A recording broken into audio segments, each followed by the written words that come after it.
तर मंडळी आज आहे 30 डे चॅलेंजचा डे 16. त्यांनी जी योजना केली आहे की मुले कुठेतरी बाहेर कुठे चाललोय तुम्हाला चाललोय बाईकवर. फायनली निघालोय आम्ही. नमस्कार मंडळी, मी संस्कृती थोरात तुमचं सगळ्यांचं स्वागत करते आपल्या यूट्यूब चॅनलवर. तर मंडळी आज आहे 30 डे चॅलेंजचा डे 16 आणि आज कुठेतरी जायचं प्लॅन आहे माझा. तर कुठे जाणार आहे हे पुढे तुम्हाला ब्लॉगमध्ये बघायला मिळेलच. आता मी आंघोळ केली आणि आता मी दुकानात जाते. सो चला. तर मंडळी मी आता आले इकडे पोलीस ग्राउंडला. आता ते सध्या काय म्हणता, गव्हर्नमेंटने जी योजना केली आहे की मुलींसाठी जर हाफ तिकीट करायचं असेल तर तुम्हाला इथे येऊन आधार कार्ड लिंक करावं लागेल आणि त्यानंतरच होईल. त्यासाठी मी इकडे आले होते आणि माझं ते काम करून घेतलं कारण आज लास्ट डेट होती. आणि घरी दुकानात प्रणव बसला आहे. आता घरी जाऊया. चला, मी चाललो आहे बाईकवर. प्रणवला येते म्हणून मग बाईक घेऊन जाता आली. प्रणवकडे आहे नाशिकला बाईक. काय प्रणव, तो बाईक घेऊन यायची ना. हे खरं नाही तुझं. तिकडे तो रस्ता कसा आहे का हे काही माहिती नाही आहे, त्याच्यामुळे आमचं ठरलं की बाईकच घेऊन जाऊ असं. मग आमचे कस्टमर आहेत, एक सर आहेत, त्यांची बाईक होती तर ते बोलले घेऊन जा. सरळच चल ना प्रणव, हळू. नाशिकला पाडलं ना मला काही प्रॉब्लेम नाही, इथे नको पाडू मला. अशा पद्धतीने तुम्हाला आमचं सुरगाणा पण एक्सप्लोअर करता येईल अशाच वेमध्ये ना. अजून एक्सप्लोअर करू काही काही. नाही रे, आता जस्ट चालू केलं मी. तर हा खालचा रस्ता आहे, हा सरळ उंबरठाण जातो आणि एक मानी साईडला जातो. मानी रोड म्हणतात. ब्रो हळू, ब्रो हळू. Left left left. तू ना स्टंट देशील ना प्रणव.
प्रवेश बरोबर आहे ना भाई, त्यांना पण मेंटेन करायला पैसे लागतीलच ना. तर इथे हां आपल्या अर्धा तासात होऊन जाईल. नाही अर्धा तासच घे. किती मोठं आहे त्यावर डिपेंड करतं. हां बघू ना, मला आल्यावर देऊन देता येईल ना.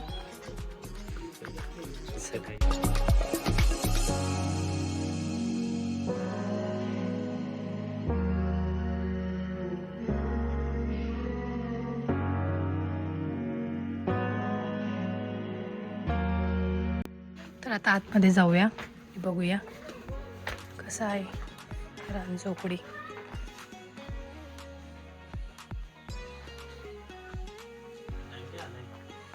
टाइम 4:30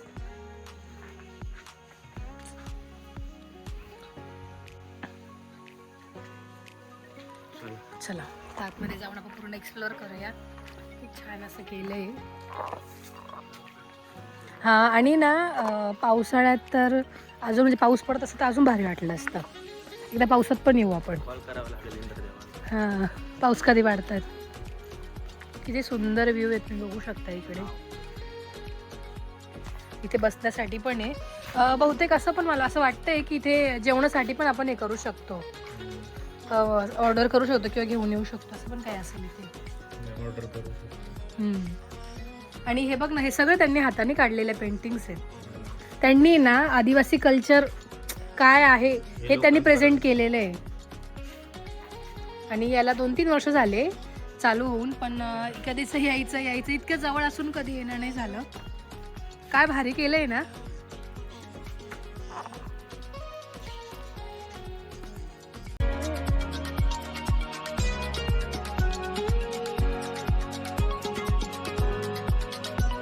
तर आता या साईडला एक्सप्लोर करू आपण पहिले. बुद्धांची प्रतिमा.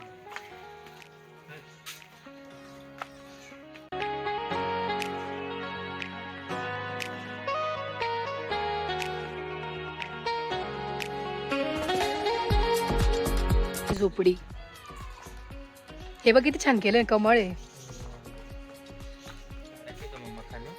मखाणे इथे घरी आणलेले भाजले नाही, हे काय काढून देणार ते. हे पण किती सुंदर काढलंय ना पेंटिंग. पण हे सगळं पण मेंटेन करणं पण खूप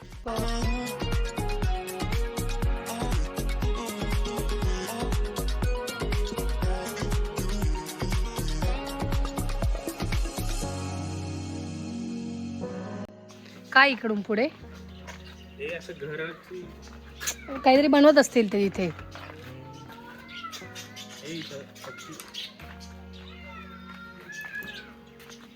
पक्षी आहेत. व्योमला पण खूप आवडेल. ससे पण आहेत. ते काय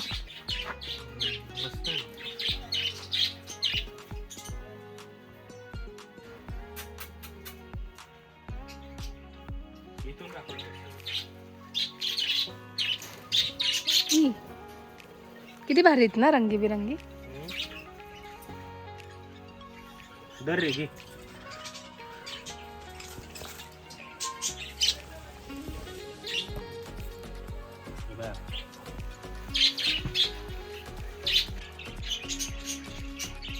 वाव किती भारी खातोय तो. नको रे चावेल बिवेल. इतका भारी त्यांचा चिवचिवाट चालू आहेत ना पक्ष्यांचा. चला आता पुढे बघूया काय. आणि त्यांनी पण असे खूप प्रकारची झाडं लावली आहेत जे की माहिती पण नाही त्याचे नावं. एवढ्या प्रकारचे झाडं आहेत इथे.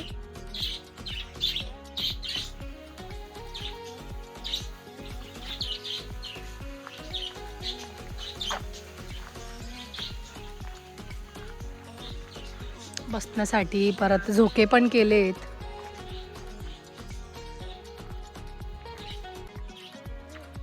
छान.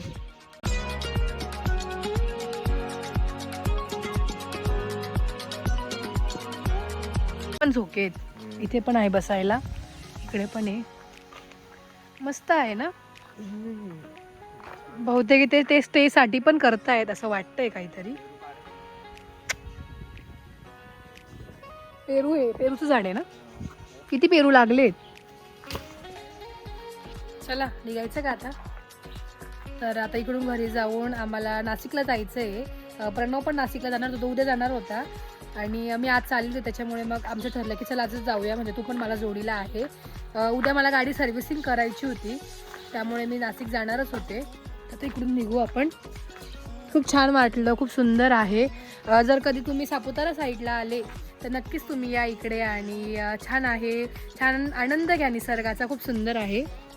आता इकडून जाऊ आपण. चला निघायचं काय तिकडे?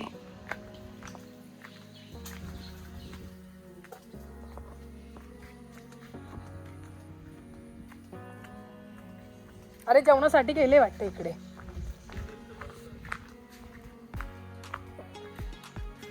आणि ते बोलले की जेवणाची ऑर्डर दिली आधी, जास्त लोक असतील तर त्यांना ते परवडतं बनवायला. आणि यांच्याकडे मॅन पॉवर खूप कमी आहे, त्यामुळे ते जास्त हे नाही आहे. मला तर ते आजीबाबाच दिसत आहे, अजून पण असेल त्यांचा मुलगा वगैरे, पण एवढं कोणी नाही असं. छान आहे ना, असं शांत आहे, शांत वाटलं. चल बाई, इकडून पण रस्ता, जिकडून जावं तिकडून रस्ता आहे एक ना एक. हां भारी, पण असं वाटतं मुक्कामाला राहावं ना.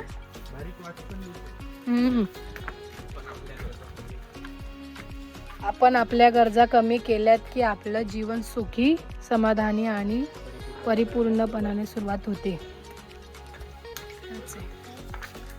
म्हणून आता घरी जाऊ. चला दरवाजा पण आला. काय अकॅडेलिक कलर आहेत त्यांचे,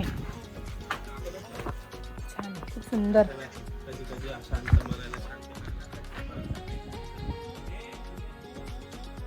कधी कधी शांत मनाला शांत करण्यासाठी माणसापेक्षा निसर्ग पुरेसा असतो. वा, छान छान असे मेसेजेस लिहिलेत त्यांनी. हां छान. आम्ही इथून आलोय, आपल्या सुरगाण्यातून. कोण? हा बरोबर, एकदम परफेक्ट ओळखलं. मग ते माझे मोठे पप्पा, बरोबर ओळखलं बघ त्यांनी. बरं आहे ना. मग मी तेच म्हटलं, मी ओळखलं तुम्हाला, पण म्हटलं तुम्ही ओळखलं का नाही म्हणून मी बोलले नाही काही. हा काही नाही, मी व्हिडिओ बनवते ना, तर म्हटलं बघ दाखवा आपल्या इकडे काय काय छान निसर्ग आहे. खूप सुंदर केलंय हे, खूप सुंदर केलंय. तुम्ही दोघंच असता का, आजी आणि बाबा? तुम्ही गावाला गेले का? आणि मुलगा असतो? हो का. खूप सुंदर केलंय. येऊ आम्ही, आमचे दीदी जिजून ते सगळे आले का त्यांना पण घेऊन येईल मी. हा हा हा बरोबर. हा का. हा हा हा. नर्मदाबाई, नानी आजी नात्या, बरोबर. हा लुकडू शेठचा नातू, रघु शेठचा भाऊ नाही का. हा त्यांचा नातू हा नाशिकवाला. हा परफेक्ट ओळखलं बघ. त्यांचा नातू या लुकडू शेठचा नातू असं म्हणते.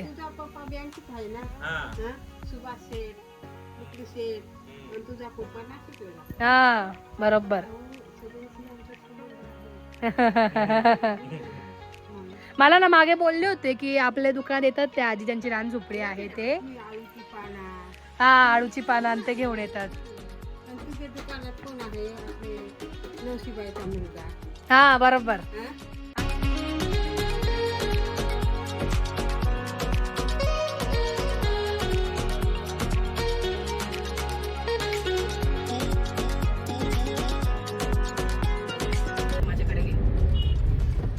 तर मंडळी फायनली निघालोय आम्ही.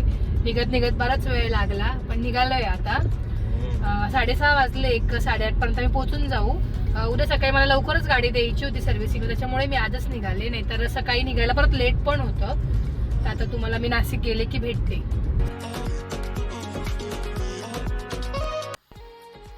तर मंडळी मी पोचले नाशिकला, 8:30 वाजता पोचले. आणि त्याचबरोबर हा ब्लॉग आपण इथंच एंड करूया. अशाच नवीन ब्लॉगमध्ये भेटूया. तुम्हाला रान झोपडी कशी वाटली हे कमेंट करून सांगा. लाईक, शेअर, सबस्क्राईब करायला विसरू नका. बाय.